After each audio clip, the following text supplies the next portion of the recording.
edu.insight के सभी दर्शकों को हमारा नमस्कार। दर्शकों, आज हम बात करने वाले हैं आपसे एक बहुत ही इम्पॉर्टेंट टॉपिक के ऊपर। थोड़ा अलग सा है लेकिन बहुत ही ज़्यादा इम्पॉर्टेंट है। कौन था कोहिनूर हीरा का पहला मालिक? कोहिनूर हीरा की जो इतिहास है, हिस्ट्री है, वो क्या है और इसको खिलजी बाबर महाराजा रणजीत सिंह से किस तरह से जोड़ा जाता है? क्या नाता था, क्या रिश्ता था खिलजी बाबर महाराजा रणजीत सिंह से कोहिनूर हीरा का, और एक रानी के ताज पर जड़ने में इसको कितने दिन लगे थे? तो आज हम इसी विषय पर चर्चा करेंगे। कोहिनूर हीरे के बारे में हमेशा से ये चर्चा होती है कि भारत से इसे इंग्लैंड ले जाया गया था और इस पर कब्जा कर लिया गया था, और ऐसी बातें भी उठती रहती है कि ये हीरा भारत में वापस लाया जाना चाहिए। परंतु इस हीरे के बारे में बहुत सारी जानकारियों की चर्चा नहीं होती, जैसे कि इसका पहला मालिक कौन था, किसके पास ये सबसे प्रथम बार आया था। इस हीरे का अलाउद्दीन खिलजी बाबर अकबर महाराजा रणजीत सिंह से क्या नाता है? कैसे ये हीरा भारत से निकलकर इंग्लैंड पहुंचा और इंग्लैंड की रानी के सिर के ताज का सबसे बहुमूल्य रत्न बन गया? तो चलिए आज हम इसी विषय पर बात करते हैं। कोहिनूर हीरे के बारे में कहा जाता है कि इसे ना तो कभी खरीदा गया और ना ही किसी ने बेचा। इसे या तो युद्ध में जीता गया या फिर किसी ने किसी को तोहफे के रूप में ही दिया, और 800 वर्षों से ये हीरा एक राजा से दूसरे राजा के पास घूमता रहा है। कभी किसी को तोहफे के रूप में दिया गया तो कभी किसी बाहरी आक्रमणकारी ने हमला कर इसे जीत लिया। फिलहाल ये इंग्लैंड की रानी के ताज की शोभा बढ़ा रहा है। इसके खोजे जाने के बाद ये अब तक की कहानी बहुत ही रोमांच और बहुत ही खून खराबे से भी भरी हुई है। तो सबसे पहले हम बात करते हैं इस हीरे के बारे में। तकरीबन 170 साल पहले की बात है कि भारत की शान कोहिनूर हीरा भारत से इंग्लैंड पहुंच गया था। इस दुर्लभ कोहिनूर हीरे पर एक बार फिर चर्चा हो रही है। ब्रिटेन के एक टीवी पत्रकार ने लाइव बहस के दौरान इसे भारत को वापस लौटाने की बात कहकर सनसनी फैला दी है। शुरुआत की बात करें तो सबसे पहले इसे भारत में खुदाई के दौरान निकाला गया था, फिर खिलजी शासकों के पास गया जिनसे मुगलों ने छीन लिया। एक ईरानी शासक मुगलों से छीनकर इसे भारत से बाहर ले गया तो महाराजा रणजीत सिंह इसे फिर वापस ले आए। आखिर में ये अंग्रेजों के हाथ लगा और इस हीरे का रोमांचकारी सफर एक महल में कैद होकर रह गया। और अब हम बात करते हैं कि कोहिनूर हीरा कहाँ से मिला था, ये कितनी गहराई पर था। कोहिनूर हीरा करीब 800 साल पहले आंध्र प्रदेश के गुंटूर जिला स्थित गोलकुंडा की खदान से निकाला गया था। तब इसे दुनिया का सबसे बड़ा हीरा माना जाता था और इसका कुल वजन 186 कैरेट था। हालांकि इसके बाद से इस हीरे को कई बार तराशा गया और इसका मूल रूप 105.6 कैरेट का है, जिसका कुल वजन करीब 21.12 ग्राम रह गया है। हालांकि अब भी ये दुनिया का सबसे बड़ा तराशा हुआ हीरा माना जाता है और कहा जाता है कि जमीन से सिर्फ 13 फीट की गहराई पर यह हीरा मिला था।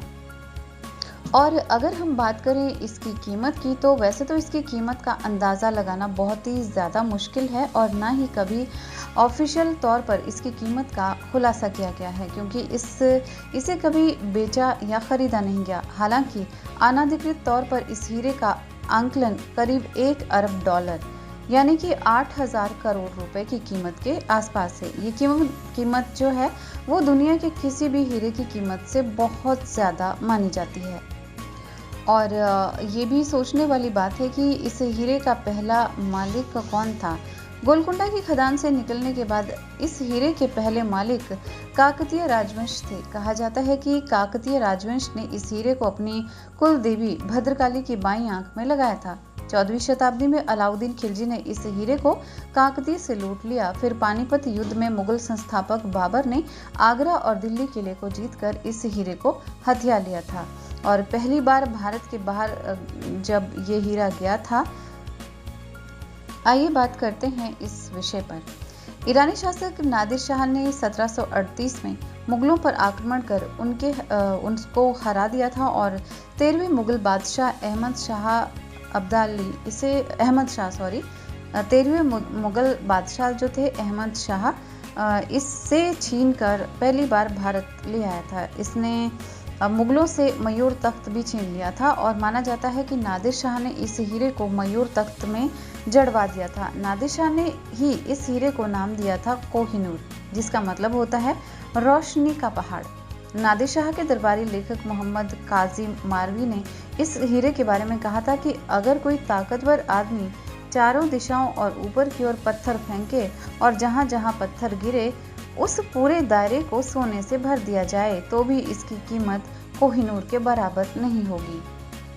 और नादिर शाह की हत्या के बाद उनके पोते शाहरुख मिर्जा को कोहिनूर मिला, जिन्होंने अफगान शासक अहमद शाह दुर्रानी की मदद से खुश होकर उन्हें तोहफे में कोहिनूर सौंप दिया। दुर्रानी का पोता सूजा शाह दुर्रानी इसे अपने ब्रेसलेट में पहनता था। सूजा शाह जब पेशावर यानी पाकिस्तान आया था तो सिख शासक महाराजा रणजीत सिंह ने 1813 में इस हीरे को सूजा शाह से हथिया लिया और कोहिनूर एक बार फिर भारत में आ गया। हालांकि रणजीत सिंह ने इसके बदले सूजा को 1.25 लाख रुपए दिए थे, यानी कि उस समय 1,25,00,000 रुपए उसको दिए थे। और आइए अब हम बात करते हैं कि जो ये हीरा था, कोहिनूर हीरा, वो महारानी विक्टोरिया तक किस तरह से पहुंचा था। अंग्रेज और सिखों के बीच हुए पहले युद्ध में हार के बाद गुलाब सिंह को जम्मू कश्मीर का पहला राजा नियुक्त किया गया था। 29 मार्च 1849 को सिखों और अंग्रेजों के बीच दूसरा युद्ध हुआ और सिखों का शासन खत्म हो गया। महाराजा की अन्य संपत्तियों के साथ ही कोहिनूर को भी क्वीन विक्टोरिया को सौंप दिया गया था। फिर इसे 1850 में बकिंगम पैलेस में लाकर महारानी विक्टोरिया के सामने पेश किया गया और डच फर्म कोस्टर ने 38 दिनों तक इस हीरे को तराशा, फिर रानी के ताज में जड़ दिया। 1947 में देश के आज़ाद होने के बाद से ही इस दुर्लभ हीरे पर अपना दावा करता रहा है और ब्रिटेन से इसे वापस मांग रहा है भारत ही नहीं, इस हीरे पर पाकिस्तान, अफगानिस्तान और तालिबान भी अपना दावा कर रहे हैं। साल 2000 में भारतीय संसद ने कोहिनूर वापस लाने की फिर कोशिश की, जिस पर अंग्रेज अधिकारियों ने कहा कि इस हीरे पर कई देश अपना दावा कर रहे हैं, ऐसे में इसके असली मालिक की पहचान करना संभव नहीं है, लिहाजा इसे ब्रिटेन में ही रखा जाए। ब्रिटेन ये भी दावा करता है कि उसने कानूनी तौर पर इस हीरे को हासिल किया है। लाहौर की आखिरी संधि में इसे अंग्रेजों को सौंपे जाने का जिक्र मिलता है। फिलहाल भारत की सरकार भी इस हीरे को वापस लाने की मुमकिन कोशिश कर रही है। तो देखना ये है कि ये कोशिश कब तक कामयाब होती है। edu.in साइट में आज बस इतना ही। इसी तरह की जानकारियों को पाने के लिए, इसी तरह की जानकारियों को सुनने के लिए आप जुड़े रहिए edu.in साइट के साथ। आज बस इतना ही।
edu.in साइट में आज बस इतना ही। इसी तरह की जानकारियों को पाने के लिए आप जुड़े रहिए edu.in साइट के साथ।